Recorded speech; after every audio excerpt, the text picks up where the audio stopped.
Hello everyone, welcome to the commerce IQ. और अगर आप कॉमर्स से हो तो आप बिल्कुल सही जगह आए हो। हमने फर्स्ट टेक्निक जो था फंक्शनल फॉर्मेनशिप वो समझ लिया है और आज से हम ये वाला सेकंड टेक्निक स्टार्ट करने वाले हैं। अगर आप लोगों ने पिछले सारे वीडियो नहीं देखे हैं तो प्लीज़ मैंने प्लेलिस्ट बना दिया है, तो आप लोग सारा एक लाइन से देखिए। कुछ नहीं समझ में आए तो कमेंट करके पूछ लीजिए, मैं ज़रूर आपके कमेंट का आंसर करूंगी। और फीडबैक दीजिए, वीडियो को लाइक करिए, सब्सक्राइब करिए मेरे चैनल को और शेयर करिए अपनी फ्रेंड्स एंड फैमिली के साथ। तो चलिए स्टार्ट करते हैं। Standardization and simplification of work. मतलब अगर गाइस जो वर्ड होता है ना उससे भी बहुत ज़्यादा कुछ हमें पता चलता है। लेकिन अभी आपको नहीं अगर समझ में आता हो तो नहीं पता चलेगा। लेकिन अभी मैं जब आपको पढ़ा दूंगी तो आपको ज़रूर समझ में आएगा। चलिए स्टार्ट करते हैं कि स्टैंडर्डाइजेशन और सिंप्लीफिकेशन ऑफ वर्क आखिर ये क्या बोल रहा है इस टेक्निक में। कौन? F W Taylor. तो चलिए start.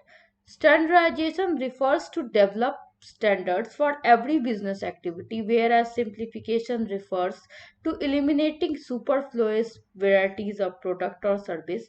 It results in savings of cost of labor, machines, and tools. It leads to fuller utilization of equipment and increase in turnover. Guys, इसमें क्या बोल रहा है कि स्टैंडर्डाइजेशन क्या क्या बोलता है कि हर एक बिजनेस स्टडी के लिए ना क्या मतलब एक आप बना लीजिए स्टैंडर्ड सेट करना। कि देखिए जैसे कि आपने क्या आप जैसे कि आप ट्वेल्थ में हो तो आपने सोचा होगा, आपने कुछ ना कुछ मन में ये सोच के रखा होगा कि मुझे 80% चाहिए, 90% चाहिए। और स्टैंडर्ड सेट करने का मतलब होता है आप जितना अच्छा कर सको तो वो तो आगे वाला बात है। लेकिन स्टैंडर्ड सेट करना जैसे कि मुझे 80% से ज़्यादा तो चाहिए ही चाहिए, किसी भी हालत में चाहिए 80% से ज़्यादा। तो ये क्या है, आपने एक स्टैंडर्ड सेट कर दिया कि आपको 80% से ज़्यादा लाना है। तो 80% से अगर आप कम लाओगे ना तो फिर आपका जो है वो गलत हो गया। आपने जो स्टैंडर्ड डेवलप किया था उस हिसाब से आपने पढ़ाई नहीं की, उस हिसाब से आपने एक्शन नहीं लिया, तभी आप फेल हुए। तो इसमें ये बोल रहा है कि हर एक एक्टिविटी के लिए आप स्टैंडर्ड सेट करो। मतलब कोई भी एक्टिविटी, बिजनेस एक्टिविटी जो है उसको क्या करो, सबसे पहले उसका स्टैंडर्ड सेट करो। और सिंप्लीफिकेशन का मतलब क्या है? Simplification refers to eliminating superfluous varieties of product और सर्विस। मतलब देखिए बहुत सारे ना, देखिए जैसे कि हम लोग पढ़ने बैठते हैं, मतलब क्या करते हैं, दस फोन अगर हमारे बगल में रहा तो व्हाट्सएप का कोई मैसेज आए, फटाक से हमने उसको चेक करने हम लग गए। तो गाइज हमें क्या लगता है कि 1 मिनट के लिए हम चेक करते हैं, लेकिन उससे ना हमारा सबसे पहला जो कंसंट्रेशन है वो टूट जाता है पढ़ाई से। सेकंड क्या होता है कि हमें अगर हमने ये सोचा था 1 आवर में हम जो चैप्टर कर सकते थे, उसके लिए हो सकता है कि हमें 2 आवर लग जाए। क्योंकि जो हमने बार बार उस चीज से हमारा दिमाग डिस्ट्रैक्ट हुआ है उसको सेट करने में भी बहुत सारा टाइम लगता है। तो इसमें क्या बोल रहा है, सिंप्लीफिकेशन ऑफ वर्क का मतलब बोल रहा है कि बहुत सारे ऐसे एक्टिविटीज होते हैं जो क्या करते हैं, मतलब बहुत सारे बेकार वाले काम होते हैं, उनको क्या किया करो, आप उसको हटा दो।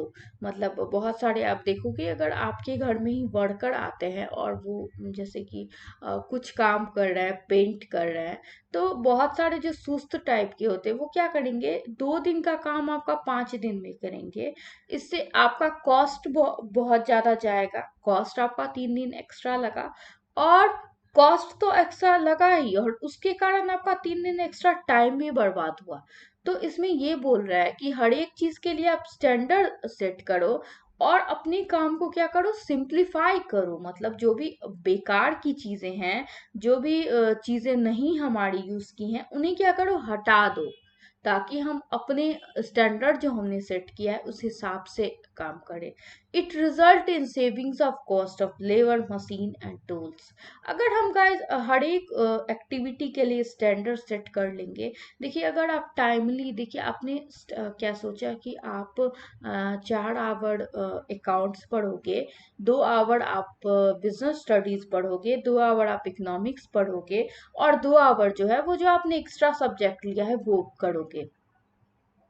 स्टैंडर्ड आपने सेट कर लिया, और इस हिसाब से अगर आप सोचो हर दिन आपने मतलब नहीं बोला कि नहीं मुझे इतना करना ही है, और इस हिसाब से अगर आप पढ़ते रहोगे तो आपने जो स्टैंडर्ड से सेट किया है, जो 80% से ज्यादा मुझे लाना है, या 90, तो हो सकता है 80% से ज्यादा आपने सोचा है, हो सकता है 90% भी आप अचीव कर लो अपने एग्जाम में, है ना। तो वो क्या होता है गाइस कि इसमें यही बोला है कि अगर हम स्टैंडर्ड सब कुछ पहले, हर एक बिजनेस एक्टिविटी का सबसे पहले क्या करते हैं, स्टैंडर्ड सेट कर लेते हैं, और उसको क्या करते हैं, उसमें जो बहुत सारी एक्टिविटी है जो बहुत ही गलत हो रही थी, मतलब वो यूजफुल नहीं थी, फिर भी हम उसे करे जा रहे थे, उसको हटा देते हैं। तो क्या होता है कि सेविंग्स होता है कॉस्ट में।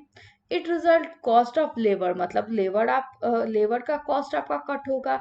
मशीन या टूल्स पे जो आप एक्स्ट्रा लगा रहे थे वो आपको आपको खर्चा करना पड़ेगा। It lead to fuller utilization of equipment and increase in turnover. इससे क्या होगा गाइस कि आपने जो आपके पास जो इक्विपमेंट है या जो भी रिसोर्सेज हो है, आप उसका क्या कर पाओगे, पूरी तरीके से अच्छे से यूटिलाइज कर पाओगे, और इससे क्या होगा, आपका टर्नओवर जो है वो बढ़ जाएगा। यूटिलाइजेशन, फुलर यूटिलाइजेशन तो आपको पता ही है, गन्ने वाले भैया का एग्जांपल मैं हमेशा आपको देती हूँ कि जब तक वो उसमें से थोड़ा भी रस बचेगा ही नहीं, इतना वो बार बार उसको मशीन में चलाते हैं। तो ऐसा ही इसके लिए बोला गया है। अब थर्ड है गाइस मेथड स्टडी। अब मेथड स्टडी में क्या क्या है ये देखते हैं। The objective of method study is to find out one best way of doing the job to maximize efficiency in the use of materials, machinery, manpower and capital। The मतलब method study जो है वो क्या बोलता है कि हर एक चीज को करने का ना एक बेस्ट तरीका होता है। देखिए गाइस कि हो सकता है कि 10 रास्ते हैं आपके, मतलब मैं आपको एग्जांपल से समझाती हूँ। आपके घर में जाने के लिए 10 रास्ते हैं, स्कूल से आप घर जाते हो उसके लिए 10 रास्ते हैं जिससे आप पहुंच सकते हो, लेकिन कोई ना कोई एक ऐसा रास्ता शॉर्टकट होगा जो सबसे कम टाइम में आपको अपने घर पहुंचा देता होगा, है ना गाइस। तो ऐसा ही एक बिजनेस ऑर्गेनाइजेशन है, तो उसमें बहुत सारे काम जो मतलब जैसे कि हमने ऑब्जेक्टिव सेट किया है कि हमें बहुत ज्यादा ग्रोथ करना है या बहुत ज्यादा प्रॉफिट कमाना है। तो मेथड स्टडी का ऑब्जेक्टिव क्या है कि एक ऐसा एक ऐसा रास्ता चुने वो जो सबसे कम टाइम में क्या करे, सबसे कम टाइम में सबसे कम रिसोर्सेज में आपका आपका जो ड्रीम है या आप जो अचीव करना चाहते हो वो पूरा हो जाए। तो इसमें यही बोला गया है, which techniques of scientific management is being violated here. मतलब यहाँ पे बोला गया है कि फंक्शनल फॉर्मेनशिप जो, नहीं गाइस ये जो है ना वो, नहीं ये क्वेश्चन कहीं से आ रहा है, ये इतना ही तक है। मैन पावर एंड कैपिटल, मतलब मेथड स्टडी का मतलब होता है कि आपको क्या करना है, हर एक चीज को करने का 10 तरीका होता है।